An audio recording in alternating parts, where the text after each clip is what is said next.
राधा और रामचरण गुरुदेव के साथ उस बंजर पहाड़ी पर पहुंच चुके थे।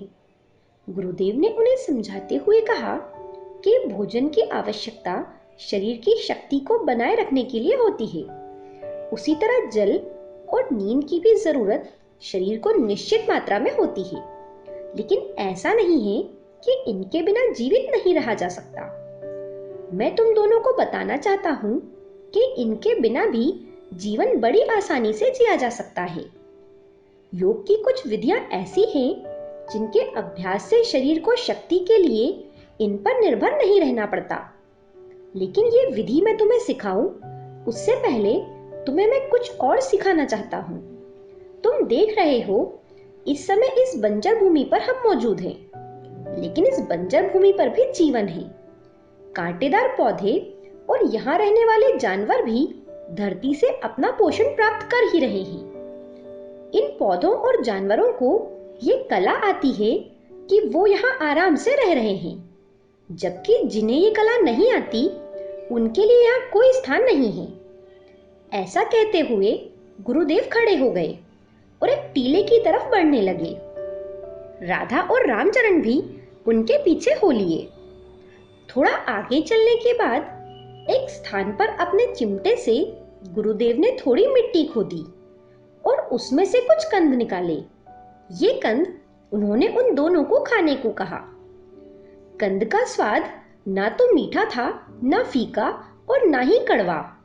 ऐसा लगा जैसे उसमें कोई स्वाद ही नहीं है, लेकिन कंद में नमी बहुत ज्यादा थी। गुरुदेव ने कहा, ये कंद अपने आप में संपूर्ण आहार होते हैं। इनमें भरपूर मात्रा में पानी होता है, इसलिए इन्हें खाने के बाद पानी की जरूरत नहीं पड़ती। इसके बाद गुरुदेव ने कुछ कांटेदार पौधों की पत्तियां उन्हें खाने को दी। बाबा ने उन्हें यह सिखाया कि कौन सा पौधा और कंद खाने लायक होते हैं और कौन से नहीं। उन्हें यह भी सिखाया कि किस स्थान पर यह कंद मिलने की संभावना ज्यादा होती है।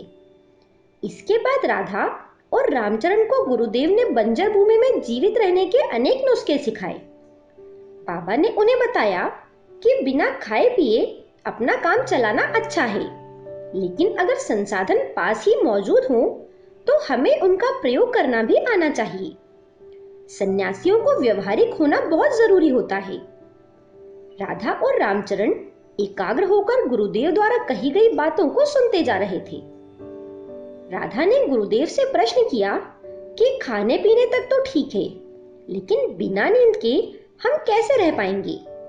इस पर गुरुदेव ने मुस्कुराते हुए कहा कि बेटी, नींद हम आखिर क्यों लेते हैं। राधा ने कहा, शरीर को विश्राम देने और थकान मिटाने के लिए। गुरुदेव ने कहा, अगर शरीर को किसी और विधि से विश्राम मिल जाए और सारी थकान मिट जाए, तब भी क्या नींद की आवश्यकता होगी। ध्यान की गहराइयों में इतना विश्राम प्राप्त होता है कि नींद का विश्राम उसके आगे बच्चों के खिलौने की तरह प्रतीत होने लगता है। लेकिन इस संसार के मनुष्यों की विडंबना है कि ध्यान का उन्हें कोई अनुभव नहीं है, जबकि नींद में जो थोड़ा बहुत विश्राम उन्हें मिल जाता है वो भी अब लगातार कम होता जा रहा है। राधा ने पूछा, क्या आप नींद लेते हैं? क्या आपको भोजन और पानी की आवश्यकता अब नहीं होती? इस पर गुरुदेव ने कहा, मैं कई दिनों तक लगातार निराहार और बिना नींद लिए रह लेता हूँ।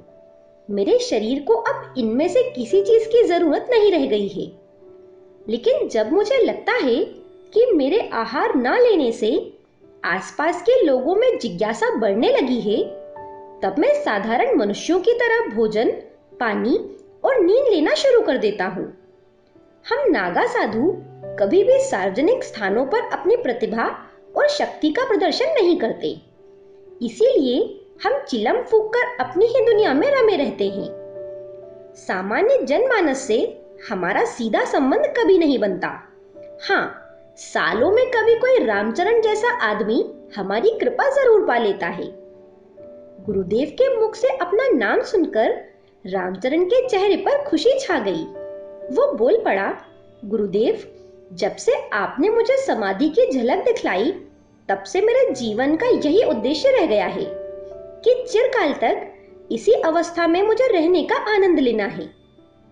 गुरुदेव बोले, बेटा तुझे जो अनुभव हुआ वो सच्ची समाधि थी ही नहीं, वो तो बस एक झलक थी उस दुनिया की जिसमें सिद्ध प्रतिपल निवास करते हैं। लेकिन उसी में तुझे इतना आनंद आ गया कि तुम मेरे पीछे ही हो लिया। खैर, तेरी लगन सच्ची थी, इसीलिए तू अब तक अभ्यास में टिका है, वरना हमारे पास साधारण जन टिक ही नहीं पाते। अक्सर हम नागाओं के बारे में यह धारणा होती है कि हम समाज के कल्याण में कोई सहायता नहीं करते, लेकिन ऐसा नहीं है। हमारे हठ योग का 100% समाज के लिए ही समर्पित होता है। सच्चे साधकों के कल्याण के लिए भी हम तत्पर रहते हैं, लेकिन हम तक पहुंचने वाले ज्यादातर साधक हमसे भी संसारी वस्तुएं ही मांग लेते हैं। हम उनकी इच्छा पूरी भी कर देते हैं, लेकिन उनके लिए हमारे हृदय में पीड़ा होती है।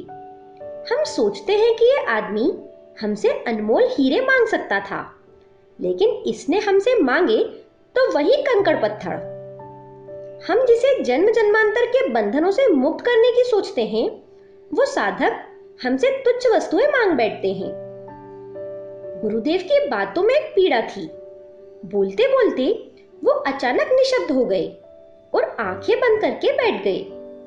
राधा और रामचरण कुछ समझ नहीं पा रहे थे कि गुरुदेव को अचानक से क्या हो गया। कुछ घंटे ऐसे ही बीत गए। गुरुदेव ध्यानावस्था की अपनी स्थिति में बैठे थे और उनके सामने ये दोनों कर्तव्य विमूढ़ होकर बैठे हुए थे। अब शाम हो चुकी थी और रात गहराने लगी थी, लेकिन दिन में गुरुदेव द्वारा दिए गए कंदमूल खाने से उन्हें भूख प्यास नहीं सता रही थी। दोनों को हल्की ठंड जरूर महसूस होने लगी थी। रामचरण ने राधा से कहा, बिना भोजन और पानी और साथ ही निद्रा के रहना तो गुरुदेव ने हमें सिखा दिया है। इसके बाद हम उनसे ठंड से बचने की तरकीब भी पूछ लेंगे। ये सुनकर राधा भी मुस्कुरा उठी। अब मध्य रात्रि हो चुकी थी।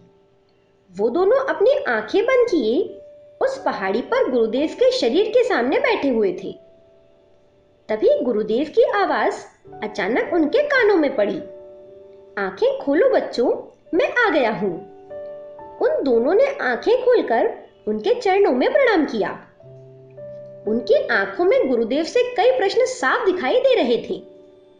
उन्होंने बोला, मैं जानता हूं बच्चों, तुम ये जानने को उत्सुक हो कि मैं अचानक कहां चला गया था। असल में मुझे अपने दादा गुरु ने स्मरण किया था। उन्हें मुझसे कुछ आवश्यक कार्य था।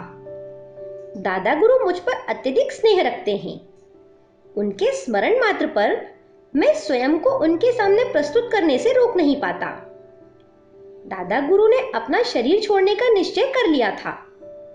मुझ पर स्नेह के कारण उन्होंने मुझे अंतिम समय में अपने पास बुला लिया। वो जानते थे कि अगर मैं उनके साथ आखिरी समय में नहीं रहा तो मुझे इसका बहुत दुख होगा। राधा ने भावुक होकर कहा, तो क्या दादा गुरु चले गए? क्या अब आपको वो कभी नहीं मिलेंगे? इस पर गुरुदेव ने मुस्कुराकर उत्तर दिया, ऐसा नहीं है बेटी। वो शरीर रूप में हो या आत्मा रूप में, दादा गुरु सदा ही मेरे साथ हैं। वो महान आत्मा जीवन और मृत्यु के बंधनों से सैकड़ों वर्ष पूर्व ही मुक्त हो चुके हैं। सिर्फ मेरे जैसे शिष्यों पर करुणावश वो शरीर धारण किए हुए थे। अब उन्हें लगा कि शरीर छोड़ देना चाहिए तो उन्होंने छोड़ दिया, लेकिन वो हमेशा मेरे साथ ही हैं और मुझे मार्गदर्शन देते रहेंगे। राधा की ये कहानी जारी है।